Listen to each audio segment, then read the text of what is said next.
Hello and welcome to the Catch a Lift Coaches Corner. I'm Cal Coach Melissa, and this week I'm honored to welcome retired U.S. Army Sergeant First Class Gregory Quarles to today's show.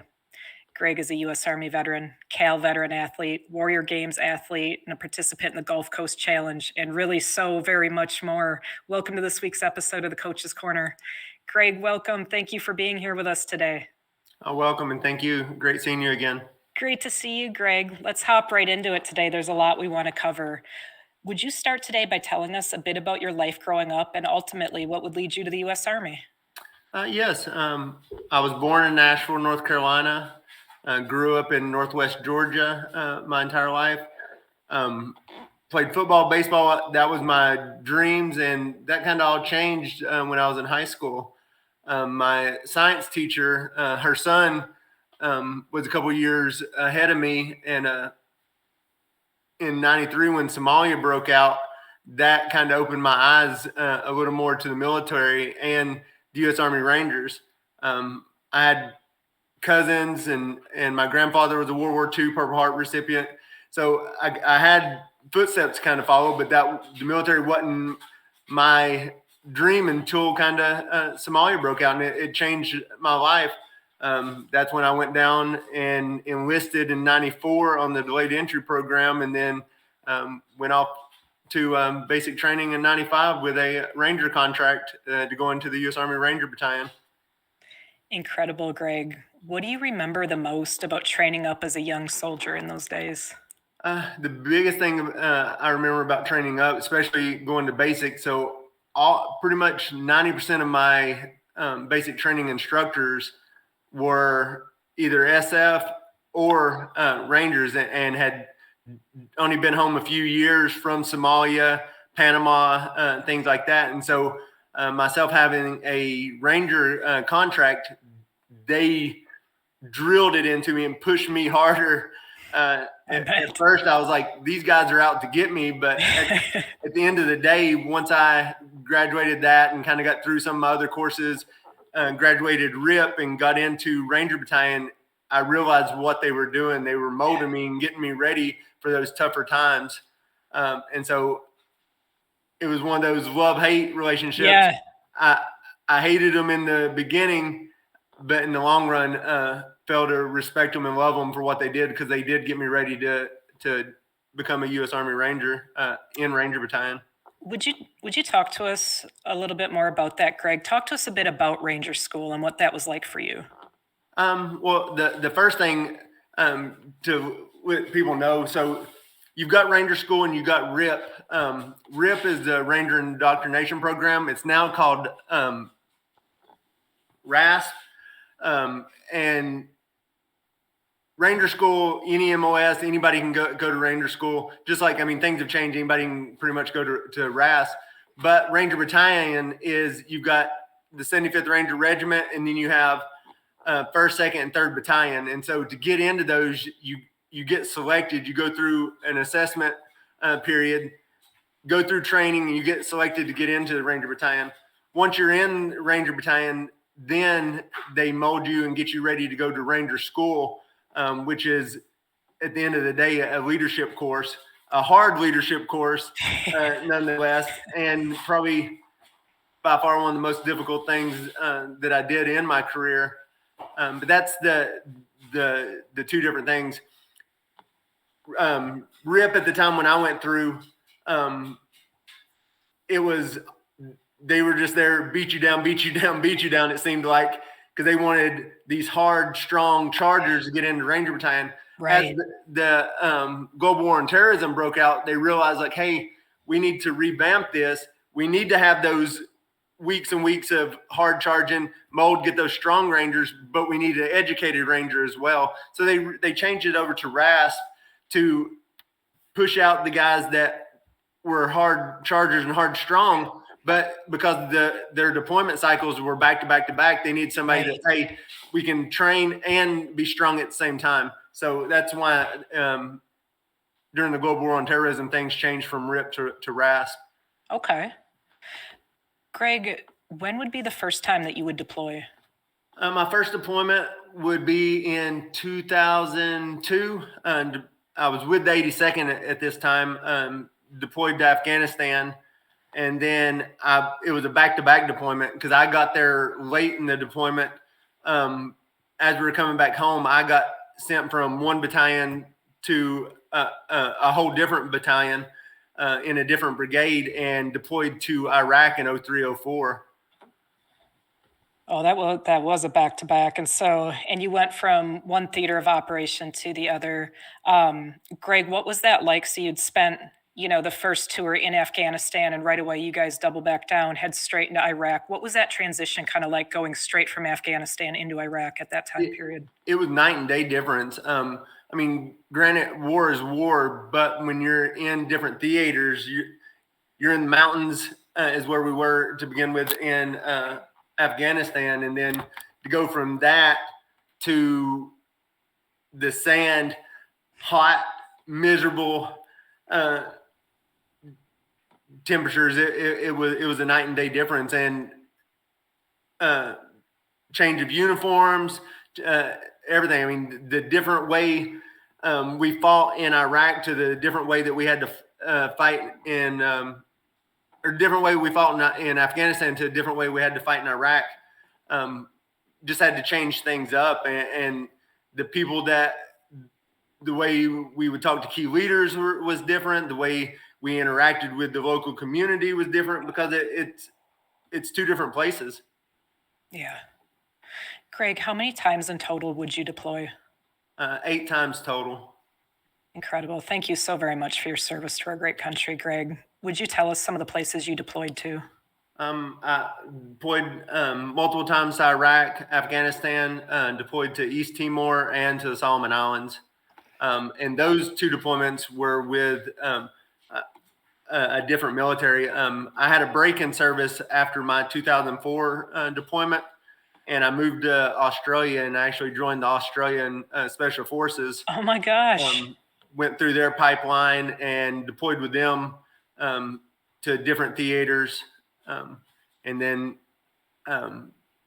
it was either give up my American citizenship and take Australian because I was had TS security clearances to be in their military, or come back to the States. So my love is U.S. at the end of the day. And so I gave up my my time there in the Australian Special Forces, came back to the U.S. and came back into the U.S. military.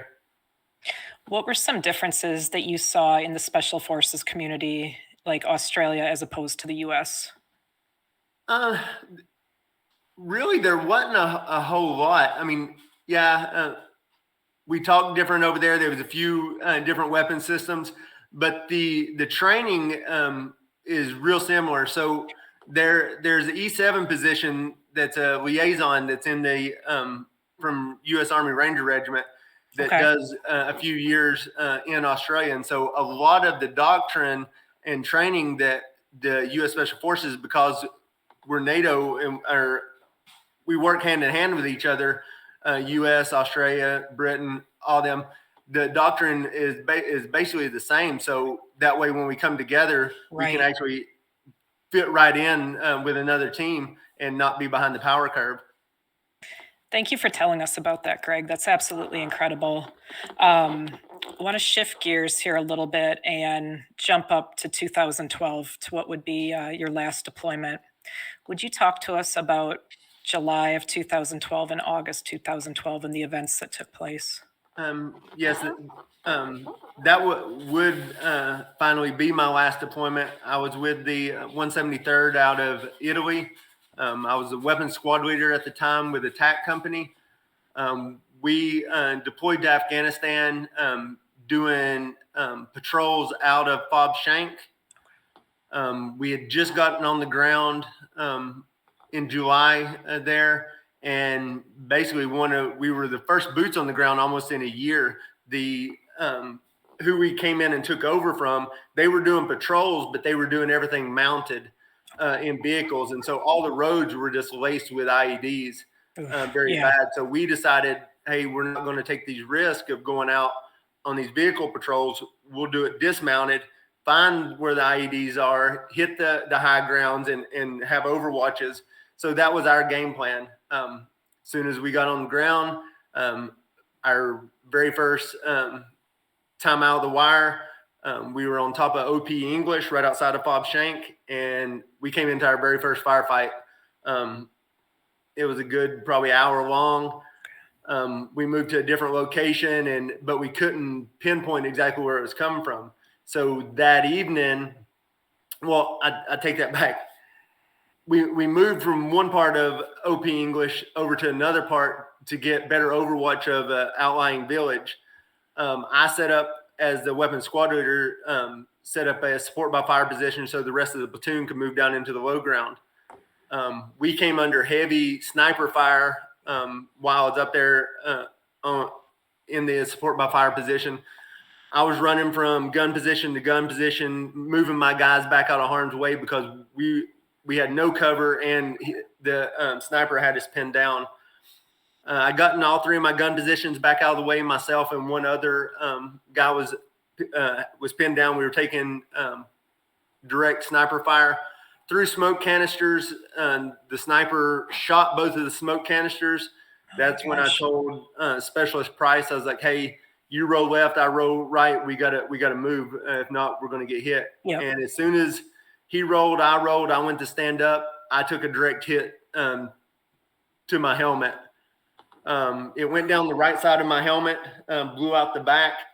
My head touched my left shoulder, turned me a flip, and I'm laying there on the ground, and I'm grabbing the left side of my head, saying that's where I'd been hit because that's where I was feeling all the pain. And Specialist Price, one of my senior gunners, he's like, "Sergeant Q, you've been shot on the right side." And so I started feeling, I'm very disoriented, massive immediate headache and vertigo.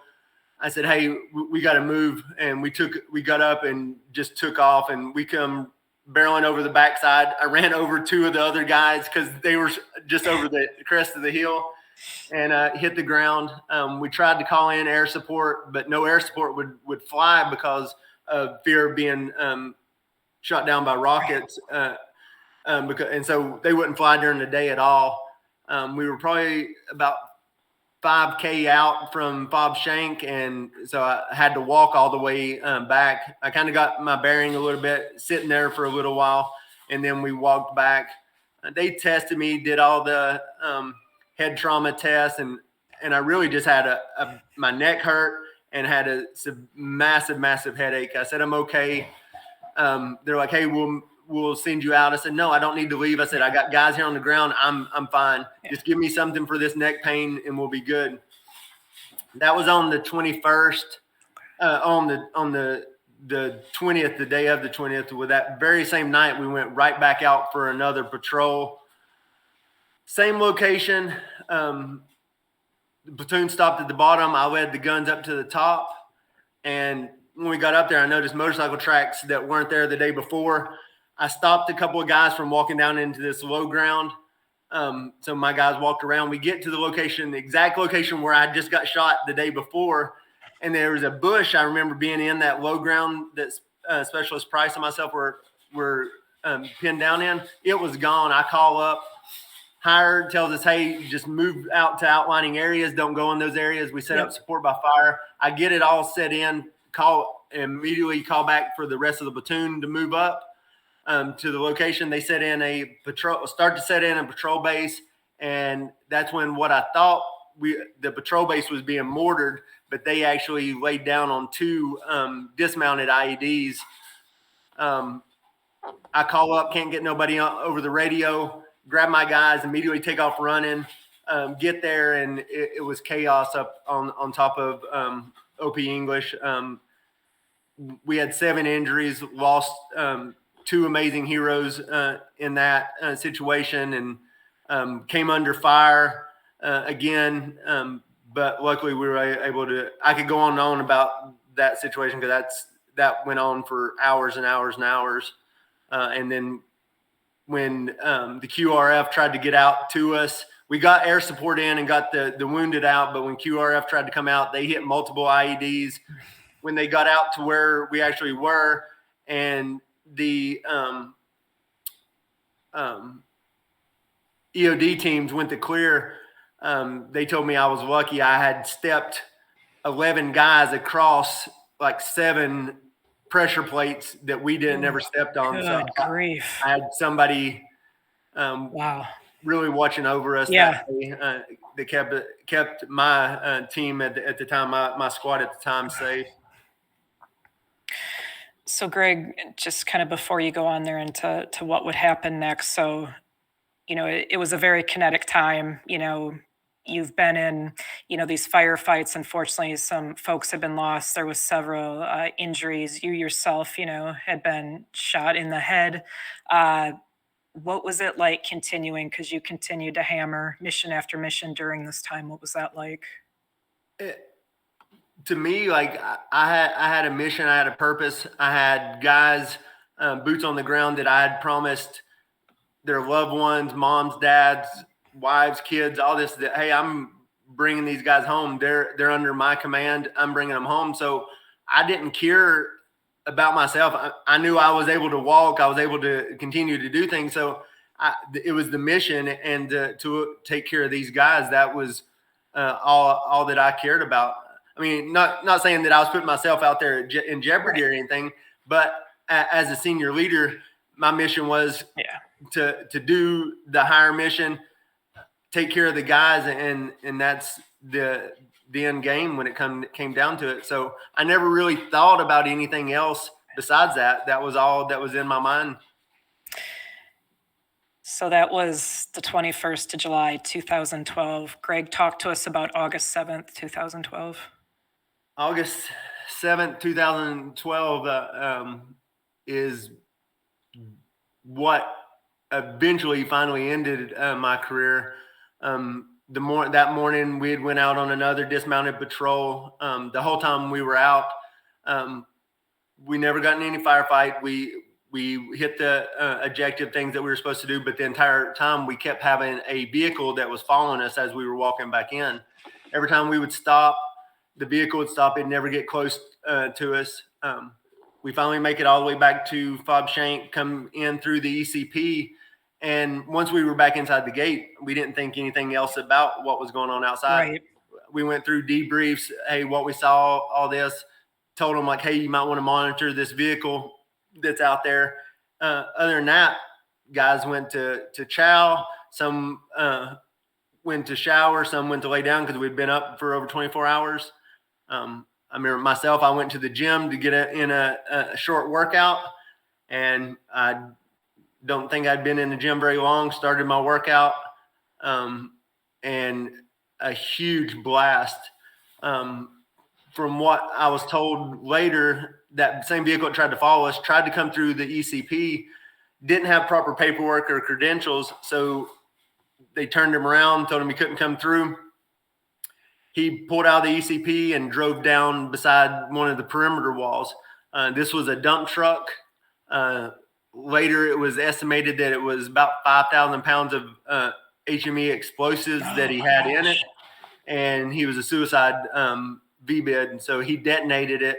Where the truck was located was right along the perimeter wall at this particular spot, which kind of, I think, helped save a lot of American lives, but it didn't save local national lives. They had a bazaar. They had a lot of connexes with bazaar set up. Okay. There was a road, some T-bearer concrete walls, and then on the other side of that was gym, some living quarters, and our medical cache. When it detonated, it blew about a 60-foot hole through the HESCOs, flattened all the connexes, T-walls, blew down buildings, everything. Gosh. I got picked up, thrown across the makeshift gym that we had. Some equipment landed on me. I remember getting up, getting out, getting into the bunker, and I immediately got sick because of the concussion from the blast. That's when they said, hey, there's some guys trapped inside. I run back in, help get these guys up and get equipment off of them. When I'm coming back out to the bunker, the sirens went off across all the loudspeakers, breaching the wire. That meant that from the blast, now there's a hole in there and enemy combatants are coming through. I take off running, get picked up by somebody on a four-wheeler. I don't know who it was, and they dropped me off at my tent. I run inside. My PO at the time's there. and a couple of the guys, I run past them because I was sick again, go outside, got sick, come back inside. We throw body armor on. And when we come out our tent, that people that had been driving around the fob there had just got off of side by sides or jumped out of vehicles. Things were still running. We hop on one that was running right there. Myself, my PO, my platoon sergeant, get to the breach site and start pulling local national wounded and bodies out. And that's the last thing I remember. Apparently I went down. All the adrenaline finally had subsided, and the concussion from the explosion, I blacked out, I guess. I wake up in a Black Hawk, being medevac to Bagram. And they double dosed me with morphine because I start throwing punches because I didn't know who was on top of me. Yeah. And then next thing I know, I wake up to General Mattis and his entourage with General Allen in Bagram.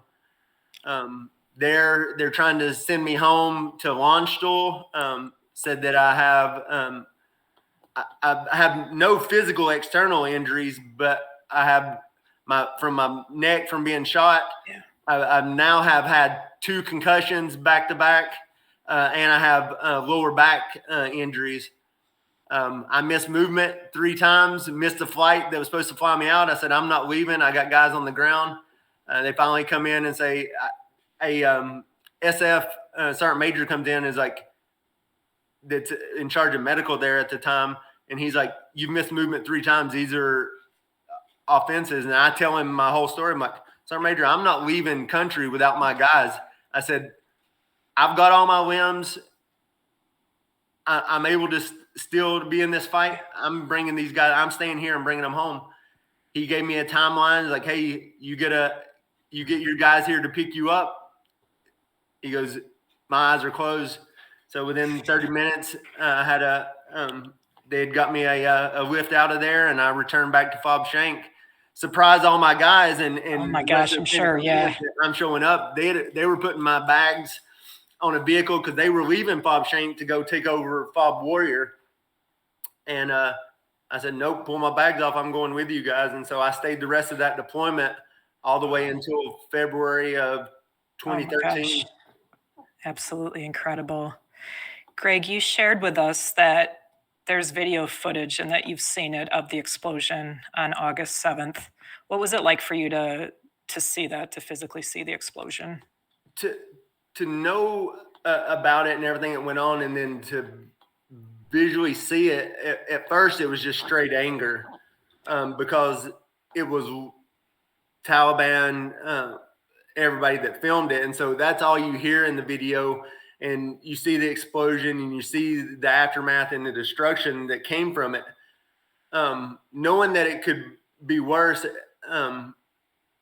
that none of that came to mind at first. It was just anger and hate and Right. everything. Over the years of finally, after getting out of the military and realizing that, hey, I can trust people to talk to and all that, and being able to talk through some of these struggles that I've had from military through transitioning out to now. Now it doesn't. I'm not that way. I've learned to be able to. I don't forget what happened, but I'm able to forgive. Right. And so that's been my biggest thing, is being able to forgive. Don't forget about it, because none of us could ever forget about it. But Right. I can't sit here and dwell on the past and dwell on that. I got to look at what's ahead of me in the future, and that I'm here and who I can support my brothers and sisters to help them along. So now I'm just in that kind of, not, I wouldn't say like happy like that it happened, but I look back like, hey, this is another alive day for me, and they didn't get me, so Absolutely. I'm happy on that aspect. Greg, thank you for sharing that with us. Following your injuries, Greg, what would the next few years be like for you as you recovered? At first, I was in denial, and so I fought injuries. I kept saying, "Oh, I can continue to run. I can continue to do PT tests and jump out of planes and do all these things." And so I was just hurting myself more and more. Finally, with Ranger Branch and my units, are like, "Hey, we got to slow down your op tempo. We're going to send you down to be a Ranger School instructor. That way, you have time to heal." Well, as anybody knows that's ever been a Ranger School instructor, and probably any kind of instructor, you have more time deployed to yourself than you do being an instructor. And so there, I tried. I kept fighting it, and was getting medical treatments, and it finally came to an end in 2014. I was there from 2013 to 2014, and that's when my body is like, "Hey, we're done," and I started having spinal cord surgeries. Prior to that, I was doing non-invasive stuff, epidural injections, and different kind of pain management, physical therapy, and occupational therapy, trying to get over it. And finally, they had to go in. They had to cut my neck, fuse my C-spine to begin with, and that was pretty much the end of my career. I moved from being a Ranger School instructor. They sent me over to what at the time was the WTB for the Army, the Warrior Transition Battalion, and now it's the SRU. Again, I was still in denial and disgruntled. I'm going to heal up. I'm going back. I'm going to do this.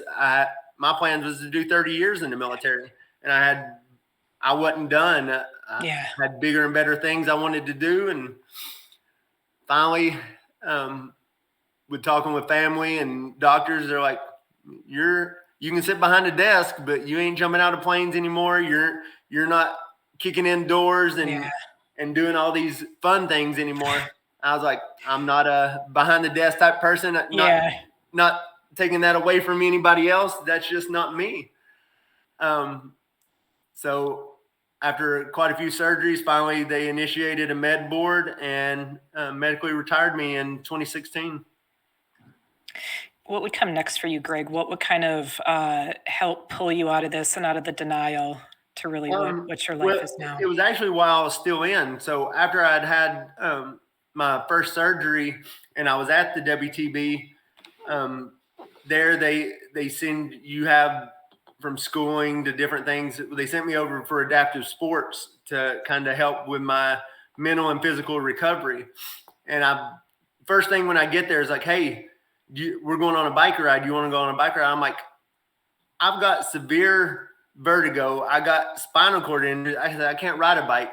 And the occupational therapist there is like, "Yes, you can." Pointed at this recumbent bike. And I was like, "What's that?" And explained what a recumbent bike was, a 3-wheel bike. And you sit down, there's no bending forward. If you got vertigo, you ain't got to worry about any balance and falling off of it. You just got to pedal and steer. Anybody that's rode a recumbent bike realizes like it's actually harder to ride a recumbent bike physically than it is to ride an upright bike, because on an upright bike, you got your whole body momentum that you can push. On a recumbent, you're just pushing your feet straight out in front of you, like doing a leg press nonstop. Yeah. Long story short, that was in November of 2014. Started cycling, doing a few miles a week. Here pops around January, and the occupational therapist is like, "Hey, we signed you up for the Gulf Coast Challenge for cycling." I was like, "Cool," because I got where I loved riding recumbent. Yeah. I said, "Cool." I said, "Where are we going?" They're like, "Oh, we're going in Atlanta." I said, "All right, how many miles?" I was like, "Oh, about 70 something miles." I was like, "Well, that's a lot more than I've done." But that was just one day riding. This Gulf Coast Challenge was a 5-day event. You ride from downtown Atlanta to New Orleans. Oh my gosh, that's incredible. I never rode more than 13 miles at one given time. And so it was a big eye opener. Yeah. Huge, and it was, speaking with anybody that had ever done any of those challenges, we probably had every weather from rain to below freezing to high winds to excessive heat, like all of it compacted in those 5 days. It was miserable. That's but at the end of the day, when it was done, it was probably the best feeling I ever had. One, getting to meet other veterans with similar worse injuries. I mean, I met a guy named Tim Brown. He's a triple amputee EOD guy, and he's the fastest guy I've ever met on a hand cycle. He's got one arm, and he was out riding upright bike riders. There was another gentleman by the name of Devin. He was a quad amputee riding an upright bike. So being able to see those guys and other veterans, recumbent riders, upright riders, hand cyclists, really drew my passion and showed me like there's nothing out here that we can't accomplish. And so that's what got me started in the path of where I am today, going on to do other sports and compete in Warrior Games and in the Valor Games, Endeavor Games. And I have dreams of hopefully one day competing for Team US in Invictus and maybe in the Paralympics in something. So I'm training to make it. I still, one door closed with the Army, but a plethora of other doors have opened, and it's up to me to open those doors and have these small and long-term goals. And that's what I'm doing with the help of you guys. Cal helping keep me motivated and physically fit. So. Oh, that's so tremendous to hear, Greg. We are so very excited to continue following your fitness journey. Would you talk to us a little bit about the Warrior Games and kind of the years you've competed in them and some of the sports you've done? Yes. Like I said, when I first got over into the WTB and using the emails, like at those times I was seeing like kind of like commercials and stuff of athletes from Warrior Games. I'm thinking like, wow, these guys are amazing, highly fit athletes, and seeing all the injuries, never thinking to myself, like at that time, I didn't have a goal of like, hey, I want to do this or I could do this. I didn't think I was good enough to be like a Warrior Game athlete. They started me off in cycling. I started shooting archery, air rifle, and realized like I was very competitive in it. And so the 2014 Warrior Games had just ended. And so they were getting ready to come around for the not the trials, but the regional games. So every SRU has their own region. They have games. They're like, hey, do you want to try out for the Warrior Games? And I was like, really? And they're like, yeah. And so they went through all the different sports from cycling.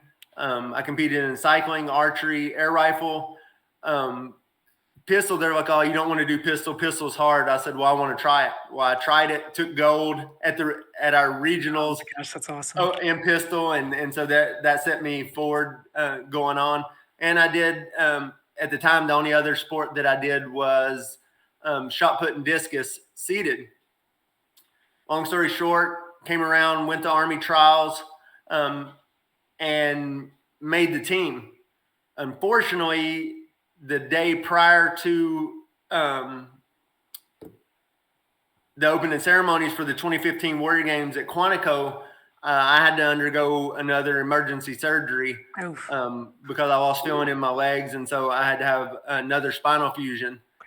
And so I'm on the operating table, recovery table. They have the opening ceremonies, and so just through video and stuff, I cheered them on through recovery. I had 6 months to recover from that, get myself ready, and I made it through regionals, made it through the Army trials, and got selected for the 2016 team. Competed at West Point, New York on the 2016 team, and medaled in every event that I competed in, except archery. I didn't medal in archery that year. I was just getting in to archery, kind of, but air rifle, pistol, shot put and discus. So I took gold and silver. I took gold in shot put, silver in discus. Took gold in, and I took silver and bronze in rifle and pistol. Came back next year. I was an automatic inductee, didn't have to really do regionals. I just used them as a training. Went to Army trials, made the 2017 team, and we competed in Chicago that year. The Navy hosted it, and we competed in Chicago. An amazing experience there, from Soldier Field to everything else. and that year took gold in the team round in archery, and took gold and silver in rifle, and gold and silver again in shot put and discus. From there, and that was my last year that I was on active duty. I had retired in 2016, but was still kind of on. 2018, 2019, I took time off, had some more surgeries, but during those times, I competed in multiple Valor games, multiple Endeavor games throughout the country, and got into 2020, I did a rowing event. Never really had done anything much with rowing. The U.S. Army rowing coach got me into it. At the end of 2020, I broke my wrist, and so I wasn't able to row anymore. That was in September. I completely shattered it. I had 2 rods, 18 screws, 2 plates, cadaver bone, everything put in this wrist. January, I got the go-ahead. I could start rowing. Came February, Coach Patrick, the U.S. Army rowing coach, got me signed up because everything was virtual. So got me signed up for the global challenge. So now I'm competing not only with Americans, but globally all across the country, different rowers. Incredible. And I was kind of just getting into it. He would never tell me like, hey, this is where you need to be. This is where you're at. He goes, you're competitive. I said, okay. And so we went through weeks. Every week had different rowing events. And every week it kept coming down smaller and smaller group. I got into the finals, took second place globally. Oh my gosh, congratulations. And so then I pushed myself harder. Came March, he signed me up again for the U.S. Nationals in rowing, and I took first place, won the U.S. National Championship in rowing in PR3 category. Incredible, Greg. Congratulations. Oh, thank you. Tremendous. That is so cool. What's next competitively? This year, competitively, I'm healing from this broken ankle that I broke in in Wyoming and Montana on a big cycling event. I hit a parked car at 35 mile an hour instead of going off a cliff that would have 1,000-foot cliff. So I had 6 screws put in. So I'm healing from that. And while I haven't been able to cycle and really row as much, I've been focusing on air rifle and pistol and archery. So I'm signed up. I'm shooting the U.S. Air Gun Championship in December 8th through the 12th at CMP in Anniston, Alabama. So that's the next big thing that's on my list. And then coming back for next year for the Army trials to make the U.S. team. And I have a big archery shoot, the Georgia State Championship archeries in January, so indoor championship. So I'm shooting that as well. Incredible. We look so forward to hearing all about that, Greg, and following your progress with that stuff. That's just tremendous. Thank you for sharing with us. Oh, thank you. So just, you're involved, as we just talked about, in so many different sports and events. If we were to talk kind of more like just in the gym type workouts, what's your favorite thing to kind of do in the gym, or what kind of training do you really like? I have a home personal gym since everything pretty much shut down last year. Through the help of you guys helping me get my full bumper plate system, I have a full rack system. So Coach Adrian, she's the U.S. Army powerlifting and track and field coach. So she would push me 3 big workouts a week. And so they were really kind of a combination of like strength, power lifting, endurance, CrossFit, kind of all combined. Okay. So I used to be just straight, hey, today's chest, that's all I'm going to work on.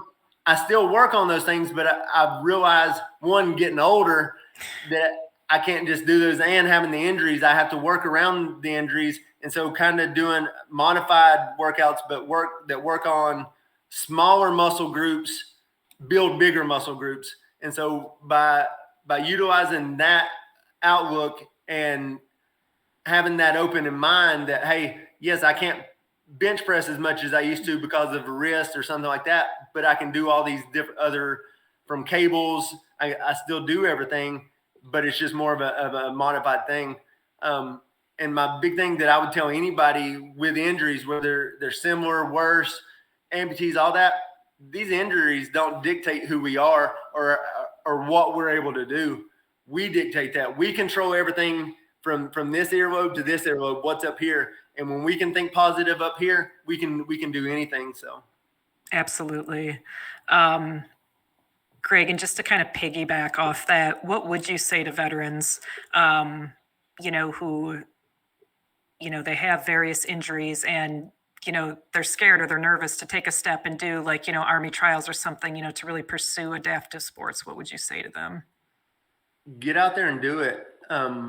I was that scared person as well. And when I started looking at these athletes that are competing, whether it's an Olympic athlete, a Paralympic athlete, anybody, they're an open book. And when you ask them questions, you can get motivation from them. And most of them, if you follow any kind of social media or anything like that, you can reach out to any of these from Warrior Game athletes to Invictus Game athletes, anybody. Myself, I know others, like I'm open to help anybody, to help mentor, to help motivate.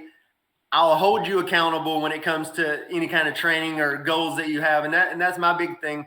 When I got into all this, there was people there that pushed me to try something new. Right. And if it hadn't have been for them, who knows where I would have wound up. I would have stayed in that downward spiral, mad at everything, mad at myself, and just been disgruntled and angry and depressed.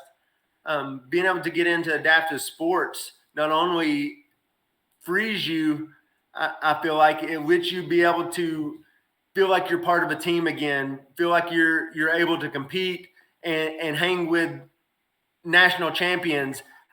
National champions aren't just able-bodied personnel. National champions are full amputees, quad amputees. Like it doesn't matter. Yeah. The injuries don't make who we are. Don't tell us where we can go, where we can't. We decide that for our own. And so for you athletes that are out there, you veterans, up and coming veterans that are scared because you're transitioning out, don't be. You control yourself. Yeah, that door might have closed, but there's hundreds of other doors that can open, and the possibility is endless. We decide where we want to go, what we want to do. And there's great organizations like Cal that help us help keep us fit by helping us get the equipment, gym memberships, things like that, and have motivating speakers and motivating people that help mentor and coach and mold us to continue to be happy. And at the end of the day, we are the ones that make us stay happy. So. Absolutely. That's a tremendous and powerful message, Greg. And I just want to kind of hit back at that one more time because you've alluded to it several times. Would you talk to us a little bit about the impact the Catch a Lift Fund has had on your life, Greg? Yeah, so I didn't really know. What was funny is that I had athletes on Team Army that I competed with in the past that are coaches or that became coaches with Cal, but at the time didn't know it until after I left. And so when I was going to the VA one day, I was talking about equipment and all this. And so Stacy Reeves, that was at the Greenville VA, I was trying to get a rowing machine. And she's like, I know an organization that possibly help. And so that's how I found out about Cal. And then once I submitted application, then I started seeing teammates that I had Yeah. on there. Ryan Majors, he was a fellow Army athlete and teammate with me. I'm like, wow, he's an athlete on there. And so that's where I got inspired and got hooked up with you guys. And like I said, I originally was trying to help get a rower. Because of COVID and everything was backlogged a little bit. I got a rower on my own. And when everything finally came through and y'all, you approved my grant, I was like, I don't need the rower anymore. I'm good. They're like, oh, we can help you out with other things. And so I was in the process of building my home gym. I'd already had bars and stuff, but I could not find weights anywhere. And they're like, hold on, we got a connection. And so within a week and a half, I had a whole weight bumper plate system sitting in my driveway. And That's so terrific. so instead of me now having to go, which gyms are open back up, I don't have to drive all those miles because I live out in the country. I can walk right out here to my gym. I've got everything I need, and I'm still growing, building more to it. And people are envious of me. I put out y'all's great name. Help me get this, and they got coaching here, and I can find out meal plans and so on and so forth. So it's been really helpful, and I want to be able to get back. If there's anything that I can do to help, it would be an honor to, because I know you don't do anything with archery, but I'm certified archery coach, but I'm fixing to be certified rowing coach, and so I do a lot of rowing stuff with Coach Patrick. So. Oh my gosh, that is so tremendous. I have one last question here for you today, Yes. Greg. I want to ask, what does it mean to you to be a Catch a Lift Fund veteran athlete? It means the world to me because it shows me that, one, you guys have my back, but it also allows me to be able to inspire. And if I'm having a bad day, I can call another Catch a Lift Fun athlete, because there's quite a few friends that I have now on there, or I can get on these great podcasts and listen and learn things and help other people, or just get on the board and get help. So I know that there's somebody there that's got my back, got my six, so to speak, anytime. And I'm the same way. I'm there to help anybody that's in need. That's tremendous. Thank you, Greg. And we look so forward to collaborating with you, just like you were talking about, as we go forward. But thank you so very much for coming on today, Greg, for sharing your story and your light with us all. Absolutely tremendous. And thank you so very much for your service to our great country. That's it for this week's episode of Coach's Corner. We will return next Wednesday at 1 Eastern Time with another episode. Thank you again, Greg, so much. Thank you to ID Technologies for your support of this podcast. Thank you to Lynn Coughlin, Henry Pomper, and Kaylee Nasiri for all the work you do to make this podcast possible week after week. And we thank the entire Catch a Lift team. Don't forget to join us every Wednesday live at 1 p.m. Eastern on YouTube for a chance to win Cal swag and to chat with some of your brothers and sisters. Until next week, keep it real and stay Cal strong.